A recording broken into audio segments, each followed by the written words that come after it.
দীর্ঘ ৪৯ বছর কর্মযোগের মাধ্যমে আজ ২২শে ফেব্রুয়ারি বৃহস্পতিবার দক্ষিণ চব্বিশ পরগনার বারুইপুর ব্লকের চম্পাহাটিতে সবুজ সংঘে শিশু শিক্ষা ও শিশু সুরক্ষা প্রকল্পে রেলওয়ে ট্র্যাক সংলগ্ন পার্শ্ববর্তী দরিদ্র শিশুদের জন্য শিক্ষা ব্যবস্থা প্রকল্প সেই প্রকল্পের নতুন সংযোজন হিসেবে শিশুদের শিক্ষা ও সুরক্ষা সুস্থ পরিবেশ প্রদানের লক্ষ্যে আলো দিশা স্কুলের নতুন গৃহের উদ্ঘাটন হয়। এই অনুষ্ঠানে দাতা সংগঠন ইন্ডিয়ান হেল্পে জার্মানি প্রতিনিধিগণ উপস্থিত ছিলেন। So on behalf of Indian Hilfe Deutschland, I am very happy and proud to be here and to inaugurate this new building of Zabuch Sangha School here at the rail tracks. We have seen some of the houses and the conditions of the children, and we are very much convinced that the money here for the new building is the best thing which could happen to the children and the association, and we hope that the new rooms also will be used to educate children, which is the basis for their future.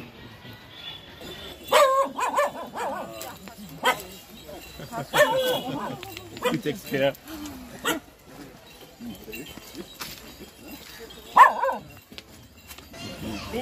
আলোর দিশা unit প্রায় ২০০২ সাল থেকে তৈরি হওয়ার পরে বাচ্চাদের সুরক্ষার ক্ষেত্রে আমরা যে উদ্যোগটা নেওয়ার চেষ্টা করেছিলাম যে ট্রেন লাইনের দুদিকে যে সমস্ত মানুষজন বসবাস করে বিভিন্ন জায়গা থেকে আসা, মূলত সুন্দরবন থেকে আসা যে সমস্ত মানুষজন, তাদের জীবন জীবিকার জন্যে তারা এখানে আসতে বাধ্য হয়েছিল, কিন্তু এই জীবন জীবিকার প্রয়োজনে সবথেকে বেশি ক্ষতিগ্রস্ত হয়েছে বাচ্চারা। তারাও নিজেরাই কখনো পড়াশোনা করেনি, কিন্তু প্রতিনিয়ত জীবন জীবিকার খোঁজে এখান থেকে ওখান থেকে গেছে। তো আমাদের এই আলোর দিশা স্কুল মূলত এই বাচ্চাদেরকে নিয়েই কাজ করে, এবং এছাড়াও পিছিয়ে পড়া যে সমস্ত বাচ্চারা শিশু সুরক্ষার ক্ষেত্রে আলোর দিশাটা সবসময়ের জন্যই তার সেক্টর নিয়ে চিন্তাভাবনা করে। আজকের ২২শে ফেব্রুয়ারি ২০২৪ আমরা খুবই হ্যাপি যে এই আলোর দিশা বিল্ডিংয়ের এই যে এক্সটেনশন বিল্ডিং, সেই বিল্ডিংয়ের একটা নতুন বিল্ডিংয়ের দ্বারোদ্ঘাটন হলো। ইন্ডিয়ান হেল্পে ডয়েচল্যান্ড জার্মানির একটি সংস্থা, তাদের প্রতিনিধিরা আজকে এসেছেন, ভিজিট করেছেন, বাচ্চাদের সাথে কথা বলেছেন, তাদের বাড়ি ভিজিট করেছে, এবং তারা খুবই খুশি বলে আমাদের মনে হয়।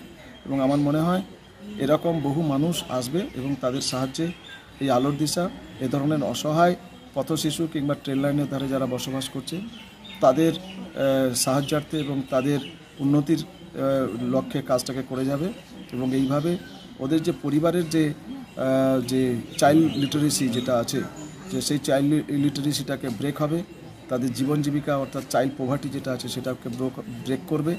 এবং আমার মনে হয় যে যারা আছেন সবাই মিলে যদি এই আলোর দিশাকে যদি সাহায্য করে, আমরা আমাদের অনেক শিশুর কাছে আমরা পৌঁছে যেতে পারবো, অনেক অসহায় পরিবারের কাছে আমরা পৌঁছে যেতে পারবো।